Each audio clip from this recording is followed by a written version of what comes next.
What is going on? It's your boy Warner Brother, and we are back with some more Need for Speed No Limits. It's time for episode 742 for part 2 of the Winter 2025 Garage Showcase. Let's dive into it, but before we do, go ahead and hit the like button, hit subscribe, and hit that bell notification so you'll be updated whenever I release new content. And also go ahead and join my Discord and Patreon so you become members, help support the channel, and help me to produce better content. Let's dive into it. Sliding into the garage, and we are focusing on the classic sports class of cars for this episode. In this part of the Winter 2025 Garage Showcase, we have 23 out of 28 of the classic sports cars available, and a majority of them are maxed out. There's only a few of them that aren't. And of course, maximum out of all of these would be that DeLorean DMC-12, which you will see an event for that one later. Of course, the one that we currently have that's the highest rated so far is our BMW M3 GTR, which is a cult classic from the game Need for Speed Most Wanted 2005. I did change up just a little bit. I did the chrome color, of course, with the bright blue instead of the silver and the slightly darker blue. But it still looks phenomenal. And again, instant cult classic. This thing is a beast. Never, ever, ever, ever sleep on this thing, because it will destroy you. Sitting at 822 in performance. And next up is my dream car, my baby, my personal favorite. We have the 99 Nissan Skyline GTR R34. This one with the Z-Tune body kit. In, of course, the Bayside Blue. I try to make this as much of the Fast and Furious version, fourth movie, as possible. And it looks absolutely phenomenal. This one sitting at 788 in performance. We move on now to another Nissan Skyline. This one being the grandfather of the R34, being the R32, aka Godzilla. This thing in real life was an absolute beast across the touring car circuit, everywhere from Japan to Australia to Europe, and even in the Americas. This thing was an absolute phenom across any track that it enveloped in. Only thing that probably I could think of that could beat it was maybe the McLaren F1 LM back in this day, but that's neither here nor there. This one sits at 769 in performance. And we move on to the next one, which is that a Supra? That is a Supra, specifically the Mark IV Toyota Supra. The Supra that everybody knows and loves, especially from the first Fast and Furious movies or from games like Need for Speed Underground. Of course, this one, straight 6 2JZ engine, sitting at 767 in performance. Super fun, super awesome. Moving on to the next one, we have the 993 Porsche 911 Carrera. This thing is an absolute beast.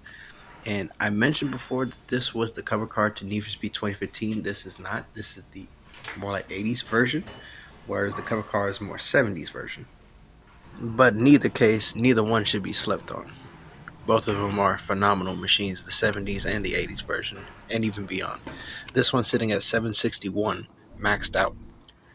Moving on to the next one, which is a bit of a sleeper. This one is the Jaguar E-Type Lightweight.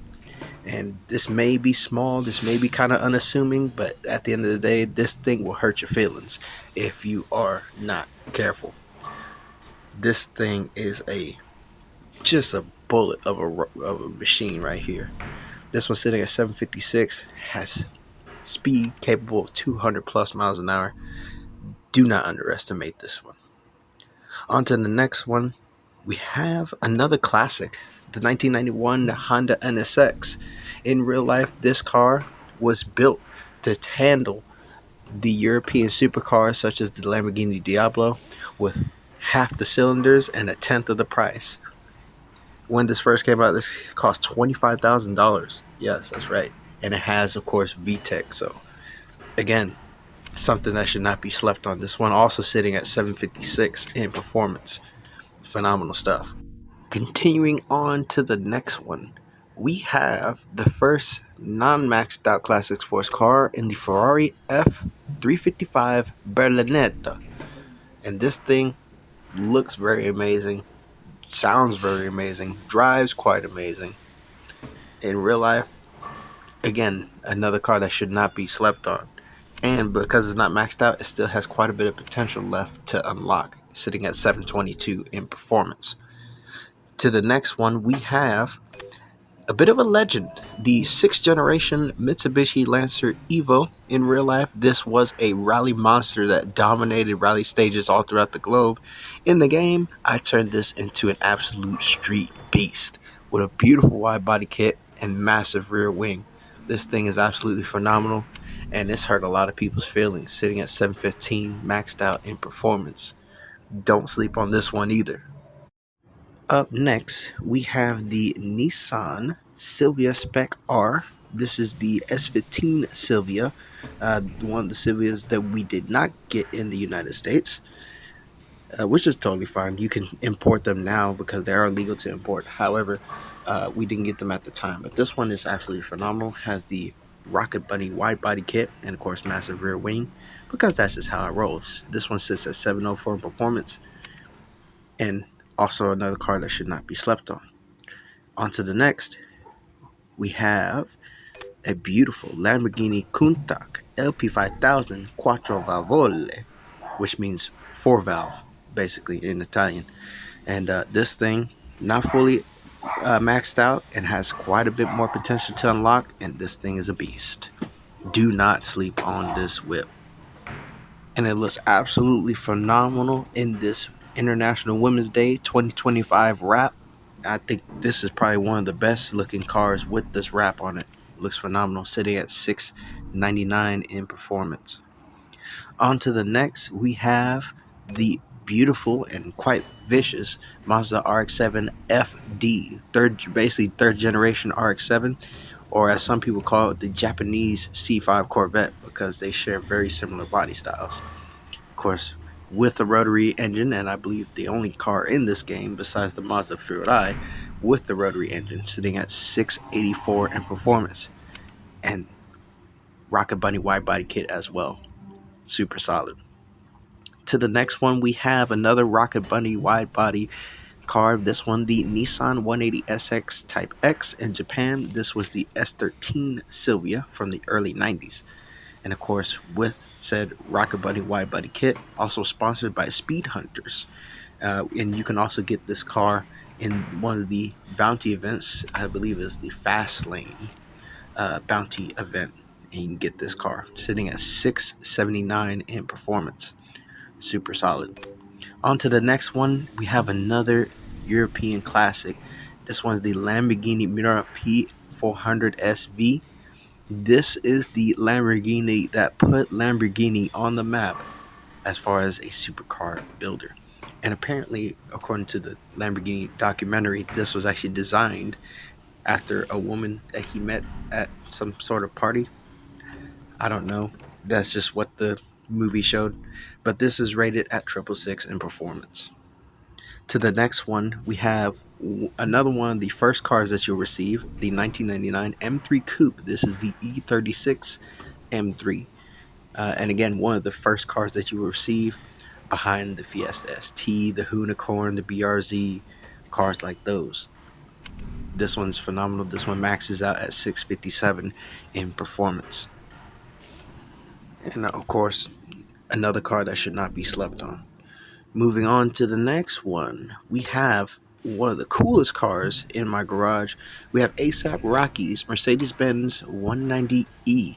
This one he actually designed and had built in conjunction with EA for the release of Need for Speed Unbound, which is the latest Need for Speed game. And of course, this was is a real life car that was actually built for A$AP Rocky.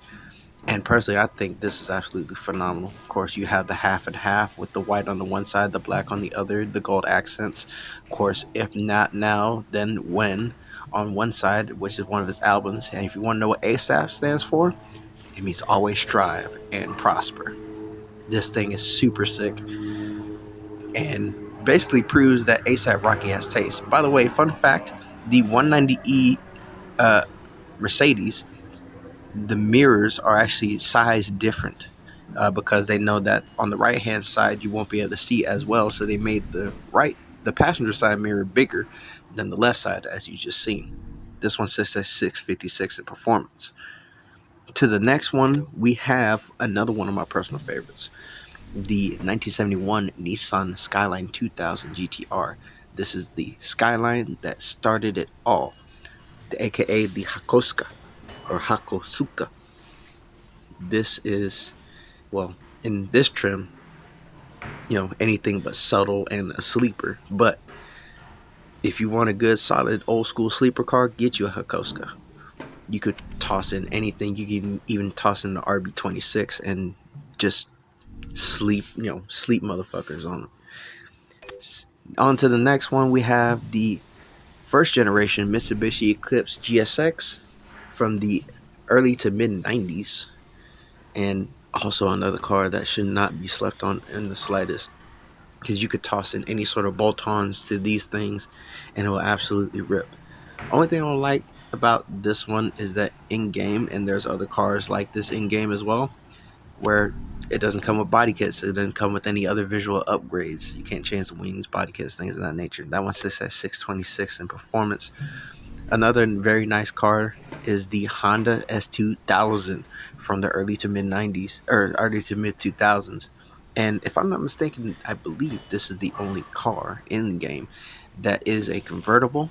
However, you cannot drop the top, so you can't see inside like that. This one sits at 618 in performance. On to the next one, we have another classic, this one being the Shelby Cobra Daytona Coupe. This one was built and designed by Carroll Shelby in the mid to late 60s to take on the likes of Ferrari and Porsche in the 24 hours of Daytona. And is meant and designed for, of course, high-speed bank, ovals such as Daytona and such. This one's sitting at 616 in performance, but it has plenty of potential to unlock. Next up, we have another Mercedes-Benz 190E. Of course, this one is my version of it, and it looks absolutely phenomenal with the BBS wheels and, of course, the wrap, which is the theme of the month, being the International Women's Day 2025 wrap. Looks absolutely phenomenal. And I like cars like this where you put on a wrap and it's beautifully displayed on all the different panels. Sitting at 603 in performance. Up next, we have a movie superstar car in the Aston Martin DB5. This thing is an absolute beast. Of course, I kept it as original to the movie as possible, minus the guns and gadgets, of course, because you can't have that in this game. Though that'd be pretty funny if that was the case. Imagine shooting down street racers using the cannons that come out of the turn signals. That'd be hilarious. But anyways, this car is phenomenal, sitting at 487 in performance. And last but certainly not least, we have another Japanese legend in the Mitsubishi 3000 GT VR4. In America, this shared the same platform as the Dodge Stealth. Yes, if you don't believe me, look it up. They're basically the same car, just one's made in America, one made in Japan. One's left hand, one's right hand. No difference. Sitting at 463 in performance. And with that, that'll wrap it up for this episode of Need for Speed No Limits. Tune in next time for episode 743, where we do part 3 of the Winter 2025 Garage Showcase. And we will dive into the muscle car class. Like and subscribe for more content, also for motorsports and gaming content. I will leave links to different channels in the description, as well as links to my Discord and Patreon, so you can become members to support the channel and help me to produce better content. Thanks so much for joining. It's your boy Warner Brother. Much love, much appreciation. Stay blessed and stay safe. And I'm out. Peace.